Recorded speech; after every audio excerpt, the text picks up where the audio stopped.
विष्णु शरणं शरणं यः शरणं सर्वस्य यः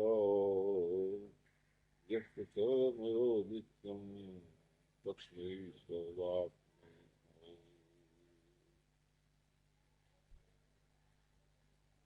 उपस्थित अविद्या विषय दिवस से चल रहा है। ये जो मानव भगवान की पूर्ण दया से केवल भगवत प्राप्ति के लिए ही मिला हुआ काय फल भाई भजिए राम काम विधाई। मनुष्य जीवन का यथार्थ फल कोई माने या न माने उनकी बात नहीं।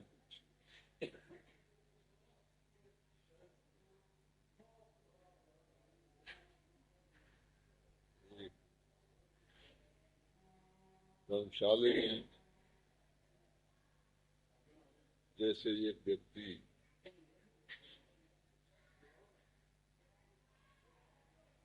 अपने पिता माता से आज्ञा लेकर के और किसी विशेष शहर में जैसे कलकत्ता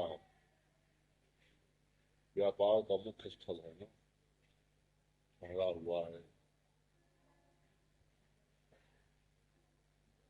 उस व्यक्ति को यह भी मालूम है कि ये धर्मशाला है,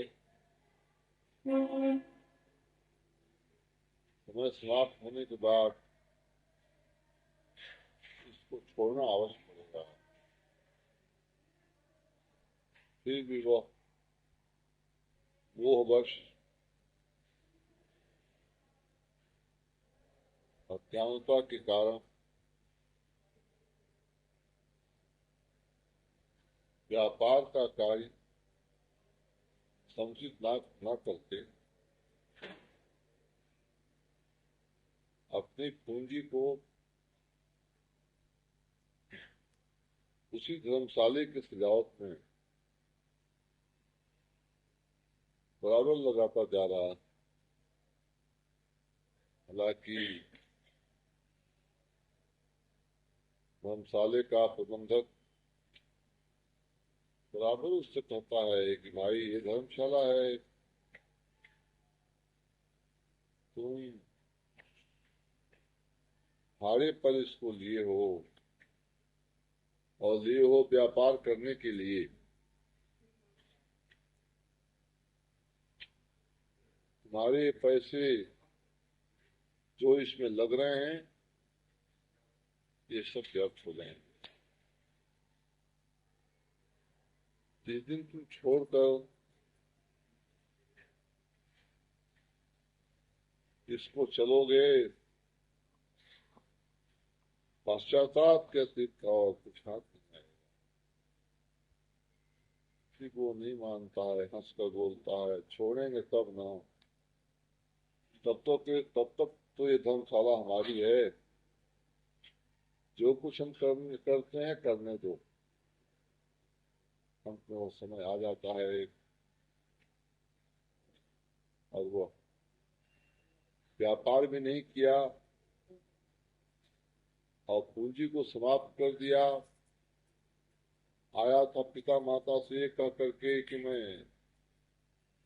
कलकत्ते जैसे प्रधान स्थान पर व्यापार के जा करके और 50,000 से 50 लाख करके तुम्हारे पास आऊंगा, और जो पूंजी थी उसको भी धर्मशाले के सजावट में लगा करके और मुंह में कालमा लगा करके माँ बाप के पास जाता है। हमारी है इस संसार रूप कलकत्ते में ये शरीर रूप धर्मशाला हम प्राप्त किए और इसलिए कि इसमें हम जा करके यहाँ व्यापार की हर तरह की सुविधा है, उस नगरी में व्यापार करेंगे और मालदार हो जाएंगे। यहाँ व्यापार, इस नगरी में व्यापार क्या है? भगवत प्राप्ति रूप व्यापार। भगवान को न जानने के कारण, भगवान को प्राप्त न होने के कारण आज तक ध्यान नहीं। राम रे पच पच जन्म होता है। राम जी की रीत, राम जी के स्वरूप, राम जी के संबंध को न जानने के कारण अनंत काल से गले बंधे हुए हैं, भिक्ष भिक्ष बंधे हुए हैं। कंगलापन क्या है? जन्म मरण के भयंकर चक्र में पड़ना।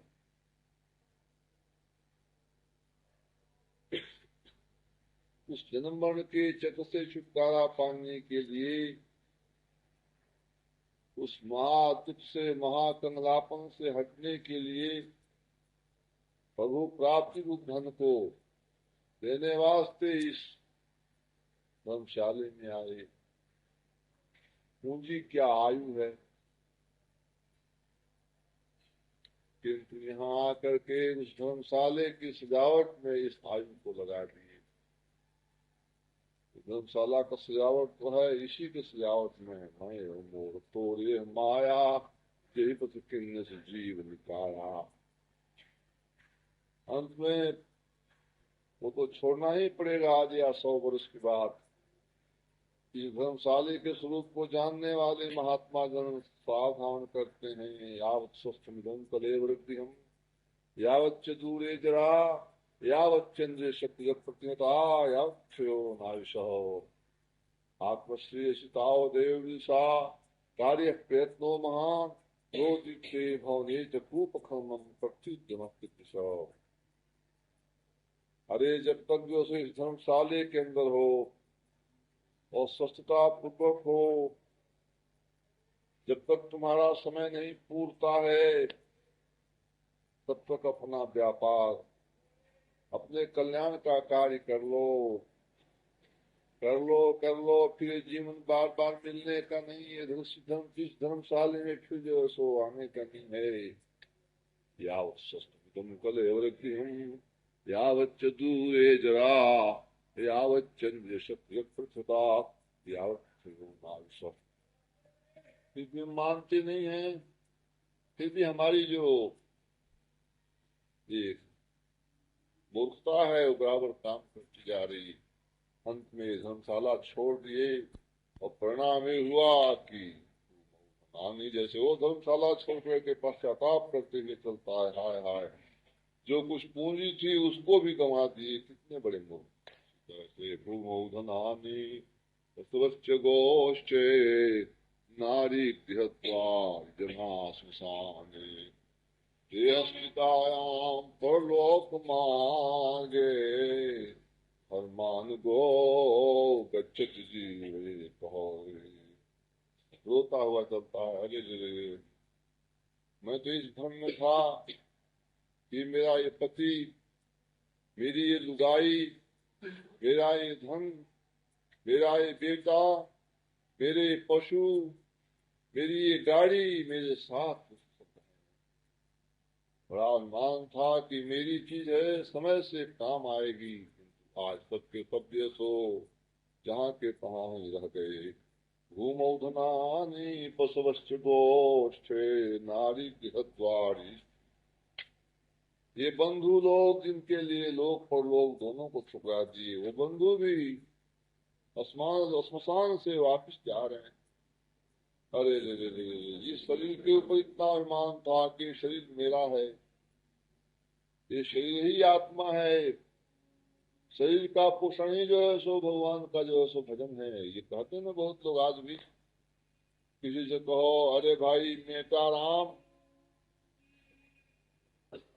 हे सुराही मल, अरे थोड़ा राम का ही भजन किया करो, तो बोलते अरे खूब खाना, खूब मजा उड़ाना, खूब सोना, खूब लड़के बच्चे का पालन करना, यही तो राम जी का भजन है। गोविंदाय नमः। ये ये उनके मुंह से शब्द निकलता है। ये शरीर ही तो भगवान है।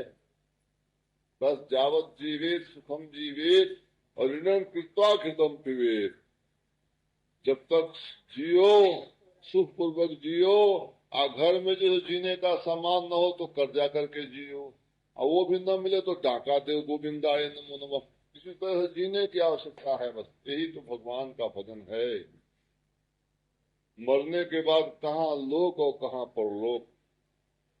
किंतु जब जमराज के दूत आकर छाती पर चढ़ बैठते हैं और कहते हैं चलो चचा बुला रहे हैं, तब बोलते हाँ। उस समय बोलता है हाय हाय हाय, मैं तो बड़ा भ्रम में था, मैं तो शरीर को समझता था कि सब कुछ है।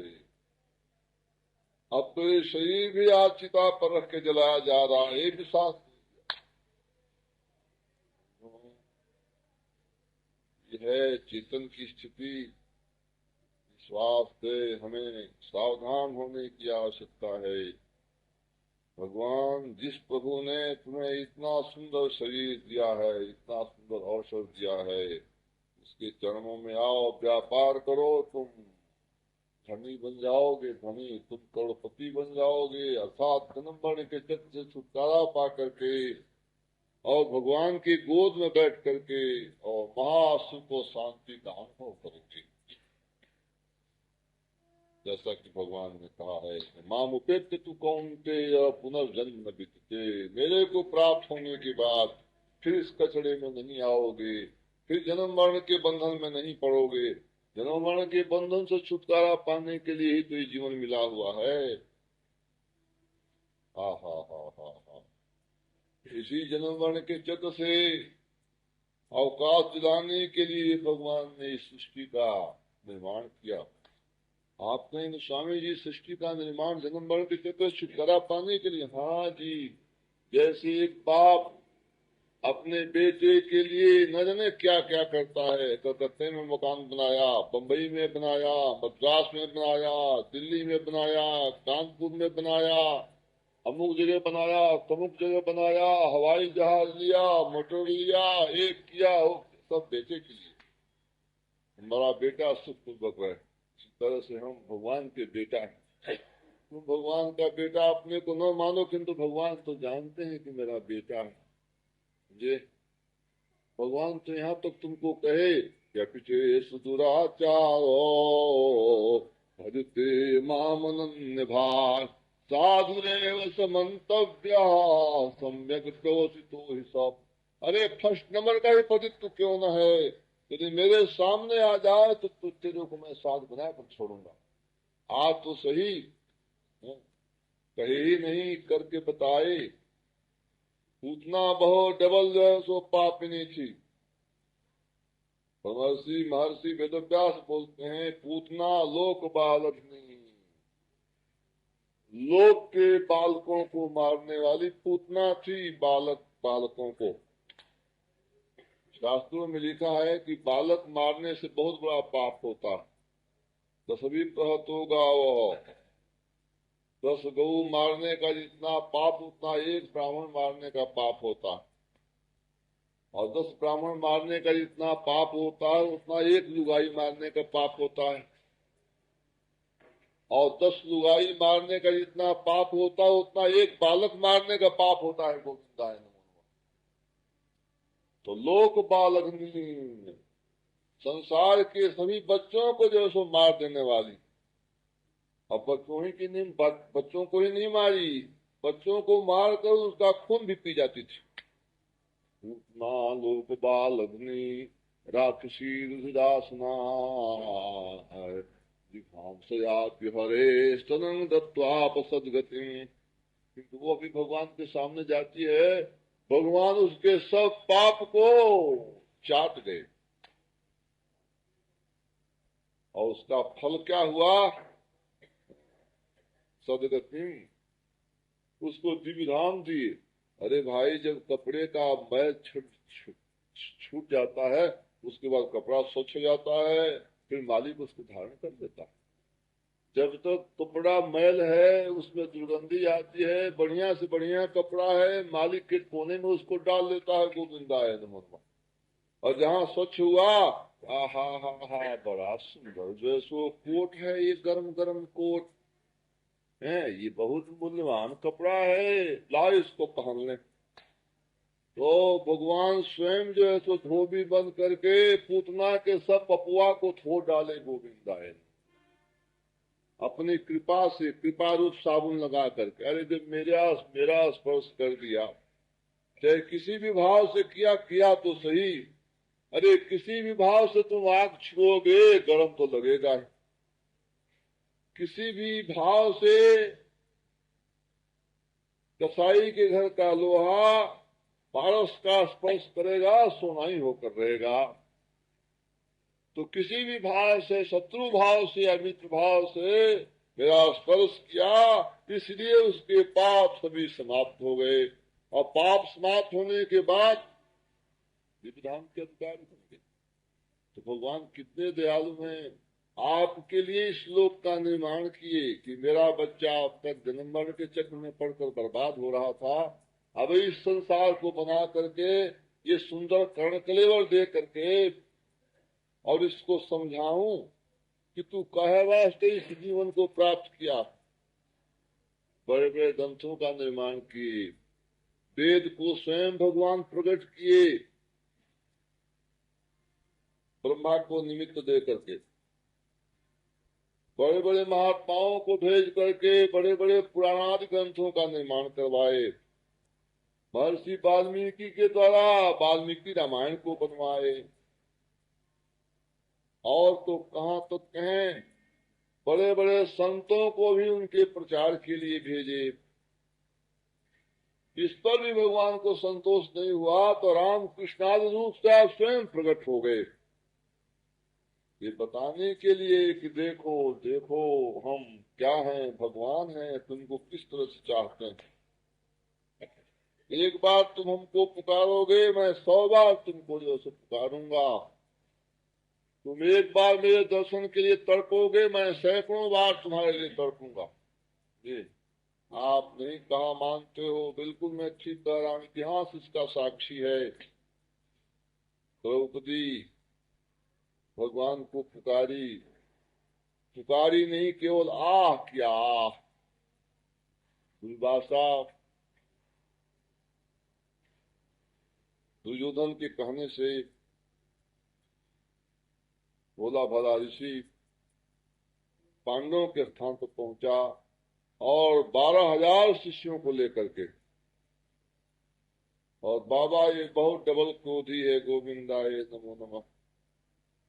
और उस अवस्था में पहुंचा जबकि पांडवों के पास खाने के लिए दाना नहीं, किसी तरह से भीख मांग करके अपना निर्वाह करते हैं। ठीक पांडव द्रौपदी के साथ भोजन करके और जो सो अपने आराम गरामक गृह में, आराम कुटीर में जाते हैं। इधर बाबा जो है सो 12,000 शिष्यों को लेकर पहुंचते हैं। और पहुंचते ही पहले ही जो है सो व्यवस्था होती है, यही बात कहते हैं कि बहुत भूख लगी है, हम लोग स्नान करके संध्या वंदन करके नदी से आते हैं, तुम भोजन तैयार रखो। अरे बाप रे, ये जो है सो कई मन खाने वाला साधु 12,000 शिष्यों को लेकर के दूध का स्वरूप आया और कहता है कि भोजन तैयार करो। सब कितना जो सो भयंकर है। पांडव द्रौपदी कांप गए। द्रौपदी ने कहा, मेरे नाथ, मेरे प्रभु, बड़े बड़े काल के गाल से आपके अनुग्रह से जो पांडव निकले, आज देखते देखते जो सो समाप्त होने जा रहे हैं। जो इस तरह का शब्द द्रौपदी के मुख से निकलता है, ज्यों आप भी आह करो ना, हृदय से भगवान को पुकारो ना, देखो भगवान आपके लिए आते हैं कि नहीं। क्यों ही, अरे लसतय मंद मंद हसतम मुखार बिंद, और सोहे पट पीतय रूल में बनमाल है, बाएं हाथ बांसुरी वो दाएं में लकुट लिए, और पायन में घुघरू वाल बेली चाल है, अलके मोल कुंडल कपोल गोल, और मौली मोर पंखन के शीश पे विशाल है। कोटिन मन मथन को मथन वारो, और ब्रज में बिहार करे नंद जी को लाल। बस बहुत ही तो गए। हाँ हाँ हाँ हाँ, कहाँ द्वारिका और कहाँ ये पांडव। भगवान तो भाई तिल पहलवत दारू भंगवत सारे विश्व में व्याप्त है ना। वो तो केवल प्रेम की आवश्यकता है। श्री शंकर जी महाराज कहते हैं, प्रभु व्यापक सर्वत्र समाना, और प्रेम से प्रगट हूँ ही मैं जाना। जहाँ प्रेम आपकी तो प्रकट हुए। आपको प्रेम करना नहीं आता है, नहीं आता है तो किसी प्रेमी से सीखने का प्रयास करो, गोविंदा। या स्वयं तुम अभ्यास करो, देखो प्रेम से भगवान मिलते हैं कि नहीं। तुम्हारे पास प्रेम नहीं है, कैसे आने। तुम तो प्रेम बेटे पर करते हो, लुगाई पर करते हो, फतार पर करते हो, धन पर करते हो, रोटी पर करते हो, इज्जत पर करते हो, प्रतिष्ठा पर करते हो। भगवान को तो प्रेम करते हो, भगवान से तो खिलवाड़ करते हो। भगवान को तो तुम हृदय से मानते ही नहीं हो। द्रौपदी प्रेम किया, भगवान आ गए। अब आते ही आते बोले, हैं छुच्छरेणा, हैं भाभी भौजाई बहुत भूख लगी है, गोविंद आए, नमो नमः, कुछ खिलाओ। अरे द्रौपदी सुनकर शब्द चकित हुई। प्रभु का ये शब्द तो सौ कर देखती है तो प्रभु खड़े चौड़ों में लिपट गई। मेरे नाथ आपका नहीं हो, आप अच्छे तो हैं। हाँ हाँ मैं अच्छा हूँ, तुम लोगों को देखने के लिए आ गया, किंतु पहले पहले जो समाचार पूछने के पहले कुछ भर पेट खिलाओ। द्रौपदी ने कहा, आज भूखों की जमात बराबर आ रही। नाथ जी बाता तो नहीं जानते थे, आप तो जानते हैं द्रौपदी और पांडवों का क्या। भगवान ने कहा, कृष्णे न नर्म कालोयम शिक्षरेणात् वस्तु हम। भौजाई ये दिलगी का समय नहीं, पहले पेट में जो है कुछ डालो, उसके बाद और बात करना। द्रौपदी ने कहा, नाथ फिर आप वही बात करते। अरे बोले अपनी बटुली ले आ। बटुली नहीं जानते जिसमें जो है सो चावल दाल चुरा जाता। बोले वो तो पीस करके रखी गई है। अरे ला तो सही, आजकल तो बहुत डबल कंजूस हो रही। द्रौपदी भगवान के सामने शुद्ध की हुई बटुली लिया कर रखते। भगवान उठा के उसमें हाथ लगाते हैं, एक उसमें से साग का टुकड़ा निकल जाता है। भगवान बोलते हैं, क्यों ये क्या रखी है गोविंद है, तो हमारे लिए तो इतना ही पर्याप्त है। तुलसी दलमात्रेण जल से चुलके नवा विक्रिय तो समात्मान भक्त जो भक्त बत्सल। जैसे प्रेमी के द्वारा एक टुकड़ा साग मिल जाए, मेरी तृप्ति हो जाएगी। गोविंद आए नमो नमः, उसको मुंह में डाल दी। इनका नाम विश्वम्बर है ना। इनके मुंह में डालते ही सारे विश्व के मुंह में गोविंद आए नमन मोह साग पड़ गया। उनके इनके इनके तृप्त होते ही बाबा और बाबा के 12,000 शिष्य एक पर एक तृप्त हो गए।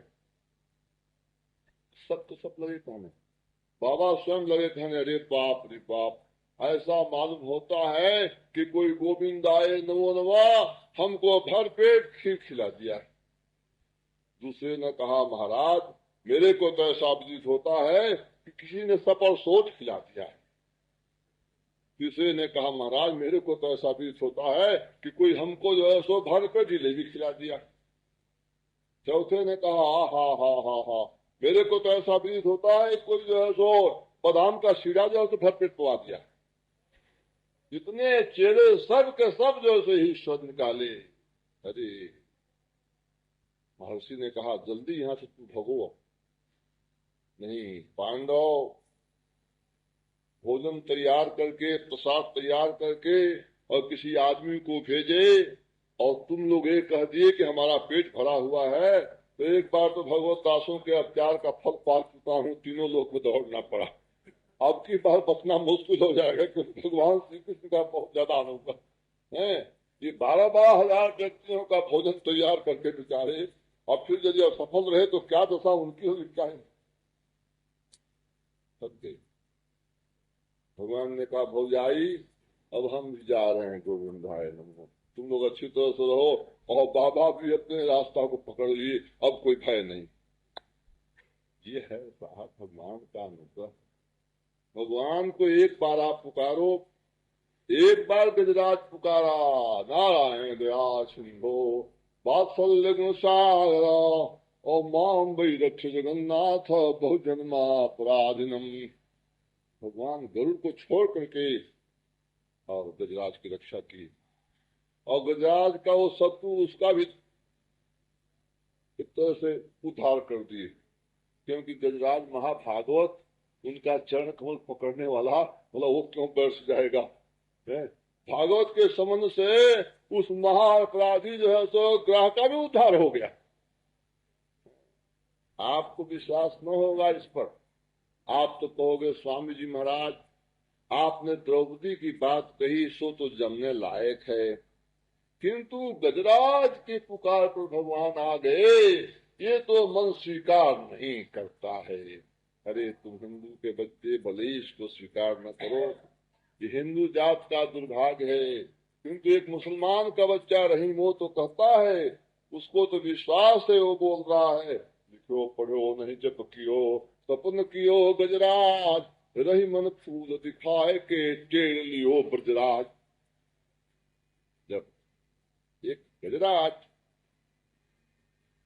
पशु शरीर में प्रवृत्त चेतन प्रेम से पुष्प दिखा करके और ब्रजराज श्री कृष्ण को ला सकता है, तो हम जो है मनुष्य जीवन में प्रवृत्त होकर के मनुष्य जीवन प्राप्त करके और प्रेम से भगवान को पुकारें और भगवान न हमें कैसे हो सकता है। नो, भगवान राम रूप से कृष्ण रूप से प्रकट होकर के आपको बताए कि हम कितने सरल हैं। अरे हम तुम्हारे बाप हैं, बाप। बाप को प्राप्त करने के लिए बेटा के हृदय में तर्क वितर्क नहीं रहना चाहिए, बेटे के मन में नहीं आना चाहिए कि बाप के सामने जाएंगे हमको गोद में बैठाएंगे या नहीं बैठाएंगे। वो बाप कैसा है कि बेटा चिल्ला रहा है, धूप में तड़प रहा है, उसके पूरे शरीर में जो है सो तमाम उटपटांग चीज लगी हुई है, और जो है सो वो बार बार नीचे गिर रहा है और बाप देख रहा है। कभी ऐसा हो नहीं सकता है। यदि वो बाप है तो बेटे का कष्ट देख करके उसका पत्थर हृदय भी और दौड़ कर जाए तो बेटे को गोद में बैठाएगा। आपने ऐसा कोई बाप देखा? बोलो श्रीमन नारायण भगवान की।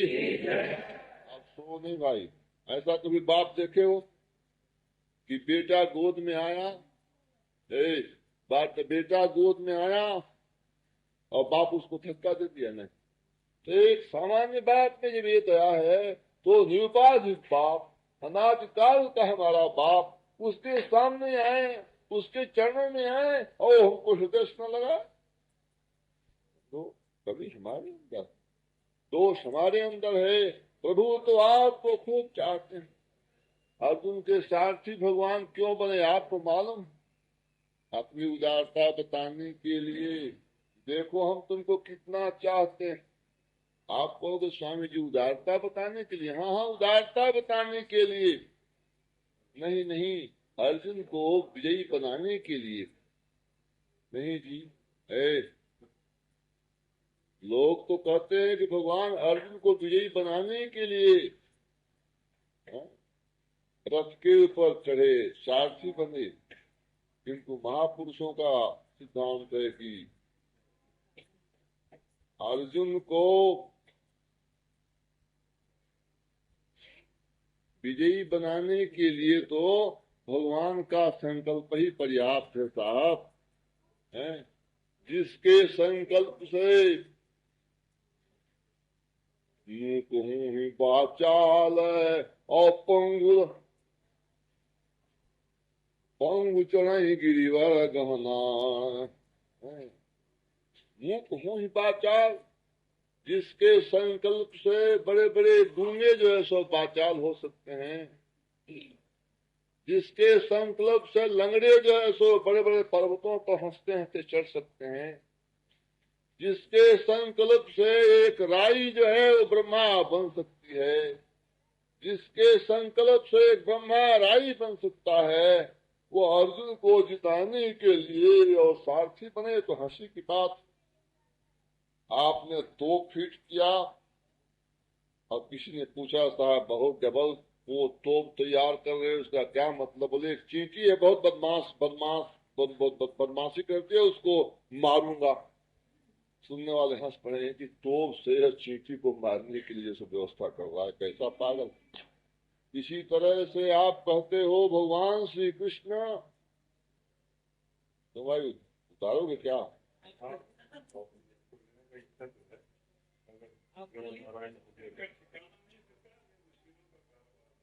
अच्छा, तो नारायण भगवान की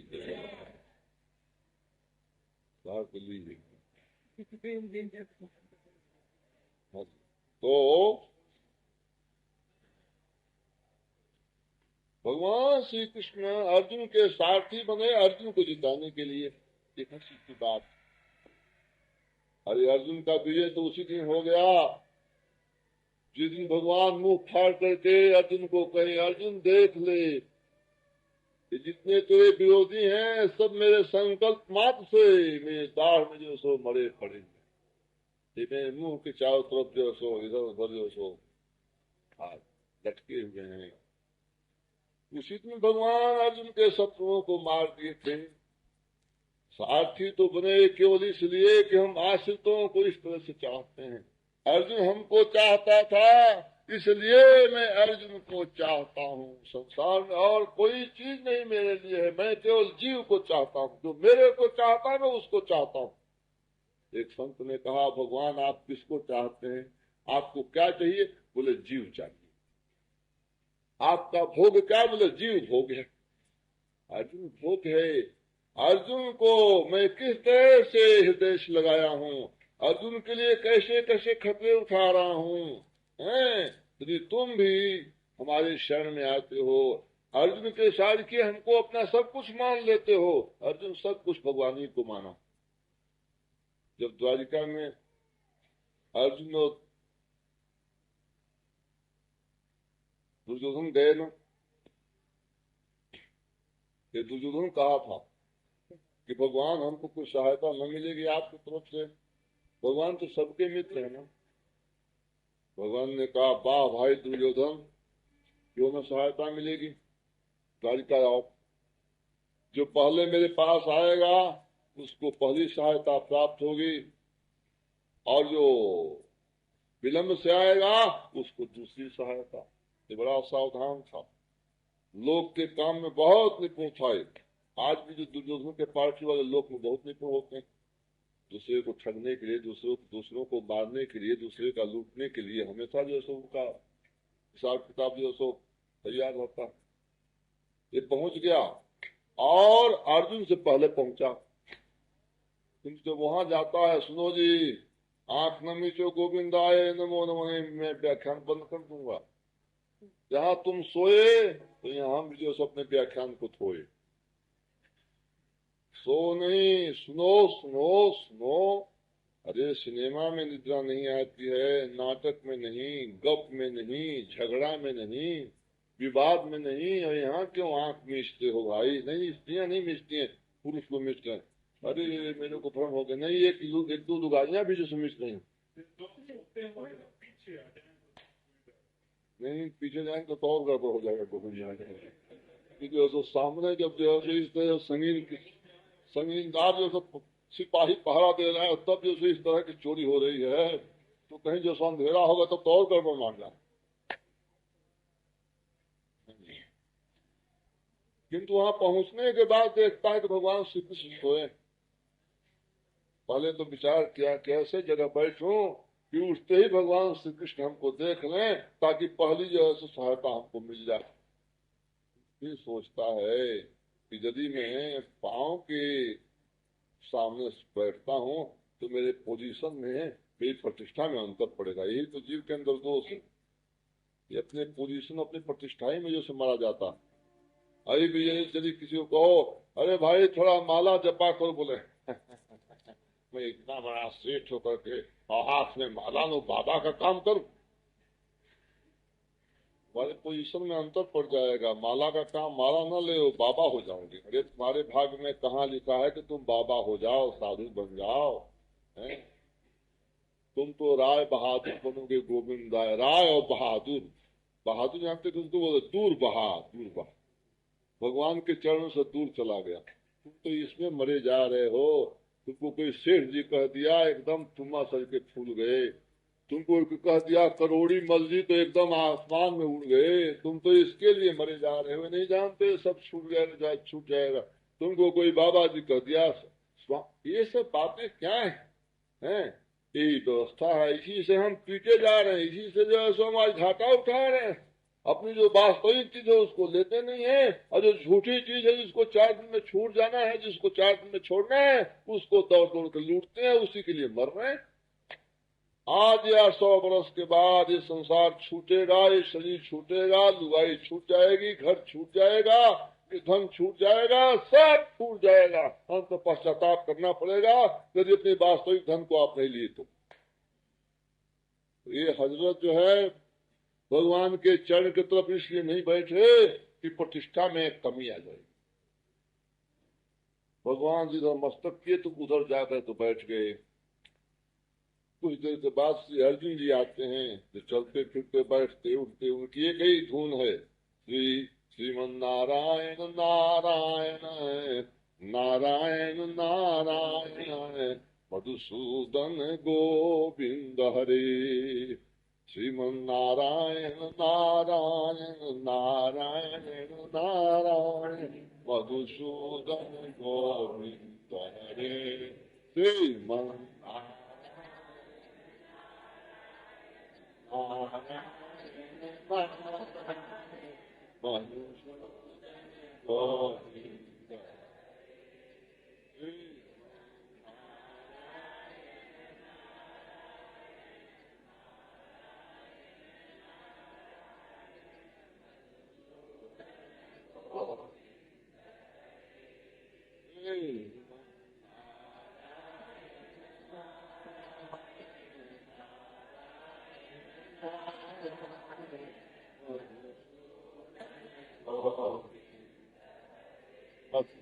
यही चलते फिरते उठते बैठते हर समय श्रीमन नारायण श्री कृष्ण हे श्याम मेरे सब कुछ तुम्हें।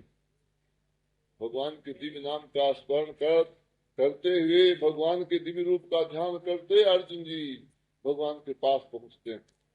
भगवान सोए हुए हैं, देख करके साष्टांग की और चरणों के पास आकर के श्री चरण में मस्तक लगाकर और बैठ गए। बस मेरा यही था। ज्यों अर्जुन बैठते हैं त्यों भगवान हंसते उठ के बैठ जाते हैं, और अर्जुन को देखकर हंसते हुए भगवान बोलते क्यों भाई अर्जुन आ गए? अच्छा हुआ आ गए। तो पीछे से बोलता है महाराज अर्जुन के पहले मैं आया। भगवान ने कहा अच्छा आप भी आ गए हो भाई साहब? बोले जी।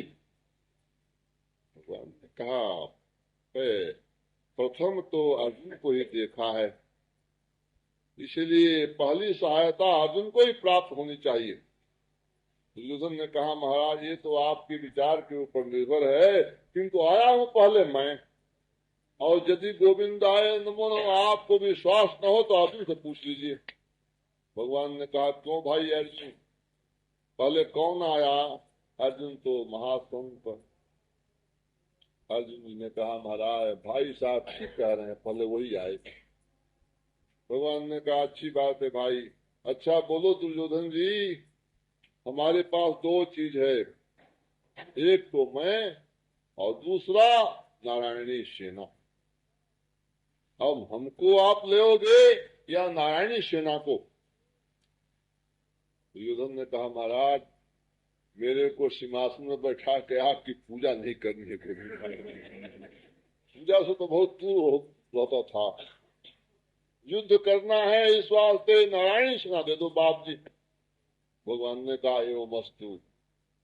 अर्जुन से पूछे तुम क्या लेोगे? अब तो कुछ नहीं रह गया, अर्जुन चरणों में लिपट कर रोने लगे, बोले हमको तो आपका चरण कमल चाहिए बस। अरे मैं तो युद्ध में कोई कार्य नहीं कर पाऊंगा, किसी तरह की सहायता तुमको नहीं मिलेगी हमसे, फिर हमको क्यों चाहते हो? बोले कोई सहायता की आवश्यकता नहीं है, बस आपका चरण कमल चाहिए। भगवान ने कहा जो हमको चाहता है मैं उसके लिए सब कुछ करता हूँ। सारथी बने भगवान, और भगवान जब सारथी बने, जब भगवान जिताने के लिए संकल्प कर लें, उसको कौन जो सो नीचा दिखा सकता है, कौन मार सकता है, कौन पराजित कर सकता है? जाको राखे साइया ताहिन मारे को, और पालन बांका होए भक्त के जो जग बैरी होए। कौरव नहीं, कौरव साई के अनंत जो है सो चेतन अर्जुन के विरोध में होते, फिर भी अर्जुन का बाल बांका नहीं सकता था।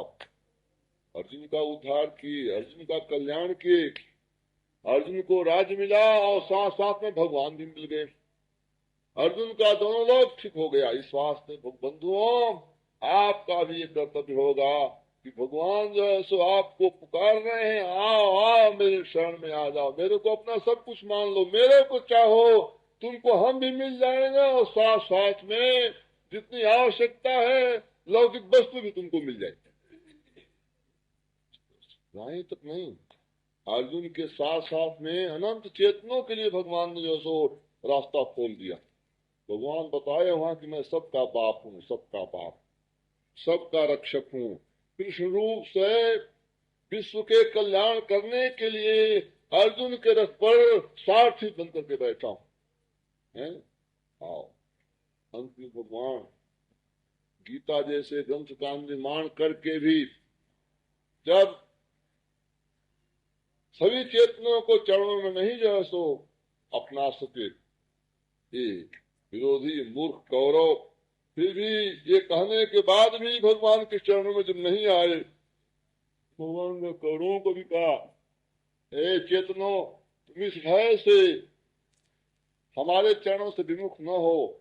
क्या तुमको ये भय है कि भगवान श्री कृष्ण अर्जुन के पक्षपाती है, इस वास्ते हम जाएंगे तो हमको शरण में नहीं लेंगे, हमारी रक्षा नहीं करेंगे, इसको तुम भूल जाओ।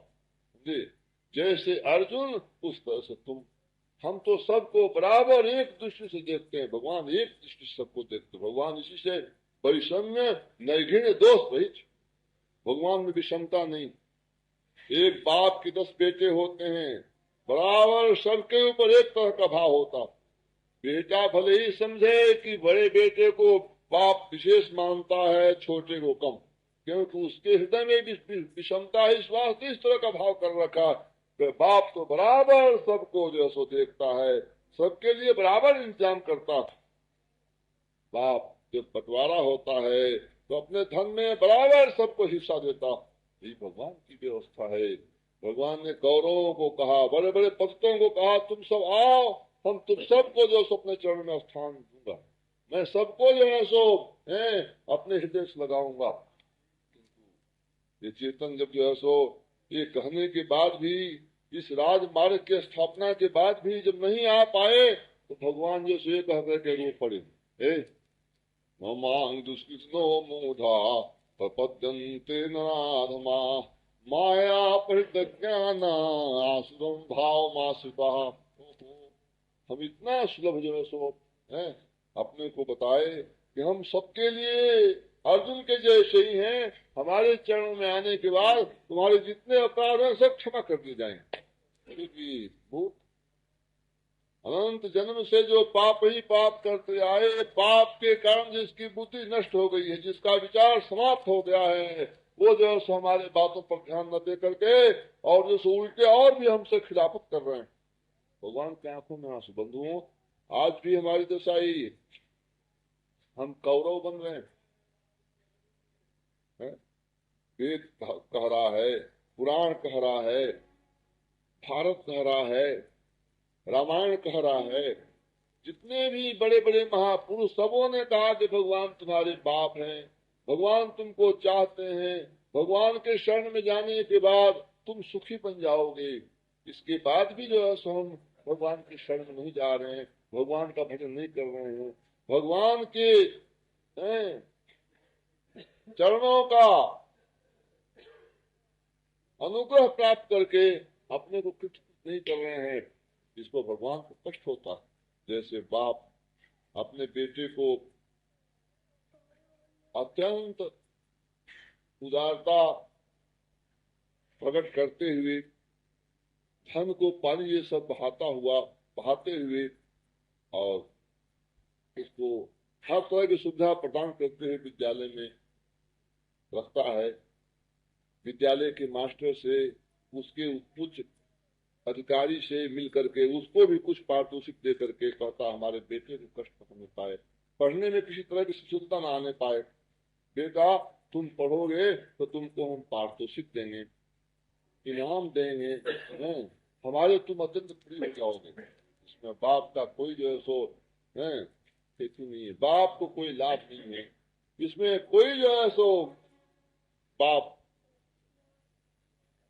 एक तरह से स्वार्थ नहीं लिया है, क्यों बाप तो स्वयं करोड़पति, अरबों रुपए उसके पास रखे हुए हैं, एक नहीं 100 बेटे का जो सो जीवन कर सकता है, केवल बेटा जो है सो अपने स्वरूप में आ जाए, पढ़ा लिखा ग्रेजुएट होगा, जज होगा, कलेक्टर होगा, 10-20 व्यक्ति के बीच में बैठेगा, सम्मानित होगा, उसका जो है सो एक तरह से गौरव बढ़ेगा, उसकी प्रतिष्ठा होगी, साथ साथ में हम भी खुशी होंगे। बेटे को जो है सो उस पद पर देख करके, बेटे की जो है सो है एक तरह से प्रतिष्ठा देख करके, ये इसका उद्देश्य, ये उसका भाव है।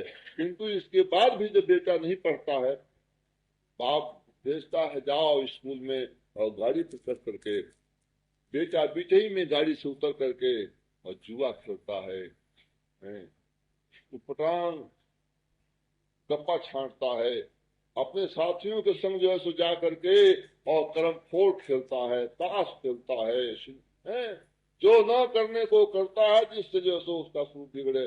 बाप जो है सो सुन करके पहले बेटा को 1-2 बार जो सो समझाता है, बेटा ऐसा न करो, नहीं तुमको पश्चाताप करना पड़ेगा, बेटा इससे तुम्हारा स्वरूप बिगड़ जाएगा, तुम दुखी हो जाओगे, जो तुम कहो मैं देने के लिए तैयार हूँ, क्यों ऐसा करते हो, मेरी बात मानोगे तुमको स्टेट का मालिक बना दूंगा, यदि तुम कबाड़ी शराबी हो जाओगे, बदमाश हो जाओगे, जुआरी हो जाओगे, चोर हो जाओगे, कोई नहीं तुमको पूछेगा, हम भी नहीं पूछेंगे, क्योंकि चोर जो होगा उसको कैसे तिजोरी की चाबी दी जा सकती है, उसको कैसे करोड़ों रुपए का सामान जो सो दिया जा सकता है, वो तो सब जैसे चौपट कर देगा। इस वास्ते तुम अपने को योग्य बनाओ, ये सब स्टेट तुम्हारा। इतना समझाने के बाद भी जब बेटा नहीं मानता है तो बाप कह करके रोने लगता है, क्या हा इसका कैसा कर्म, ये कैसा भागा है, इतना प्रयास करने के बाद भी जो है सो अपने आप अपने पैरों में कुल्हाड़ी मार रहा। यही भगवान की व्यवस्था। आप कहोगे भगवान रोते हैं, हाँ साहब ऐसी स्थिति में रो जाते हैं, भगवान रोते हैं, बंधुओं आप समझते हो, जब भगवान जो है सो हमारे पापों को, हमारे अपराधों को देख कर रोए तो हम कभी हंस सकते हैं? आज जो संसार का स्वरूप है क्यों इस तरह से हो रहा, भगवान रोते हैं आज हम लोगों की मूर्खता को देख करके, हमारे बैमुख को देख करके, हमारी स्वतंत्रता को देख करके, परिणाम उसका है कि आज सब हम रो रहे हैं। जब भगवान रोएंगे, बाप रोएगा, बेटा कैसे हंस सकता है जी, है? आज अन्न के बिना रोते हैं, कपड़े के बिना रोते हैं, दूध के बिना, घी के बिना, मकान के बिना, जितने भी जो सो है सामान के समान आज हम तो अलग हैं, आज हमारे पास है भी तो उनका उपयोग हम नहीं कर सकते हैं। न जाने किस किस तरह से क्या क्या आपत्तियां हमारे ऊपर आ रही, कोई मानसिक जो है सो व्यथा से दुखी है, तो कोई शारीरिक व्यथा से दुखी है, कोई जो है सो धन के बिना जो तड़प रहा है, कोई बेटे के बिना, कोई बेटा है तो जो है सो बेटे के भयंकर जो सो अत्याचार से तड़प रहा है, कोई जो है सो बहू के बिना और कोई जो है सो बहू के अत्याचार, ये सारा संसार जो है सो आज तड़प रहा है, भयंकर जो सो दुख के जो है सो अंगार से जल रहा है। इसका खास कारण क्या है, भगवान तड़प रहे हैं, भगवान रो रहे हैं तुम्हारी ये दुर्व्यवस्था देख करके, तुम्हारे जो है सो इस बैमुख को देख करके। एक राजा थे, अपने मंत्रियों से यही प्रश्न किए। राजा 4 प्रश्न किए मंत्रियों से। भगवान रहते कहाँ और भगवान करते क्या, भगवान खाते क्या हैं और भगवान रोते कब हैं। भगवान रोते कब हैं, ये जैसे प्रश्न था। मंत्री लोग खूब खाना, खूब सोना, खूब ऐश आराम करना आज तक ही जाने, फिर वेदांत का प्रश्न कैसे जो सो समझ सके, कैसे इसका उत्तर दे सकते हैं। ये तो कोई आप लोगों के जैसा जो सत्संगी व्यक्ति होता तो मिनटों मिनट में दे देता इसका जवाब। 4-5 दिन के बाद भी मंत्री उसका उत्तर नहीं दे सके। राजा बोला 4 दिन का तुमको अवसर दिया जाता है, 4 दिन के बाद यदि तुम उत्तर नहीं दिए तो तुम लोगों का निष्कासन हो जाएगा राज्य से, तुम राज्य से निकाल दिए जाओगे। तब तो मंत्री घबराए। ज्येष्ठ का मास है, बहुत भयंकर धूप पड़ रही है। मंत्री लोग घबरा करके और किसी उत्तरदाता के खोज में चल पड़े। उत्तर देने वाले को जब तक नहीं खोजेंगे, नहीं ढूंढेंगे, तब तक जो है हमारे माथ के ऊपर जो भयंकर जो है ये एक तरह से पाप चढ़ा हुआ है, भयंकर आपत्ति आई हुई है, इससे हम लोग बहुत कष्ट पाएंगे। 2-3 मील बेचारे चल करके कभी धूप में चलने का अवसर नहीं मिला था। इसी से मैं कहा करता हूँ कि थोड़ा थोड़ा आप लोग व्यायाम भी करो। व्यायाम करने की बड़ी आवश्यकता है। व्यायाम न करने से, न टहलने से, काम न करने से आप 2-1 मील चलते हो थक जाते हो। आप कोई सामान्य भी काम करते हो शिथिल हो जाते हो। बड़ा गड़बड़ी साहब है। शरीर को पुष्ट बनाना बहुत जरूरी है।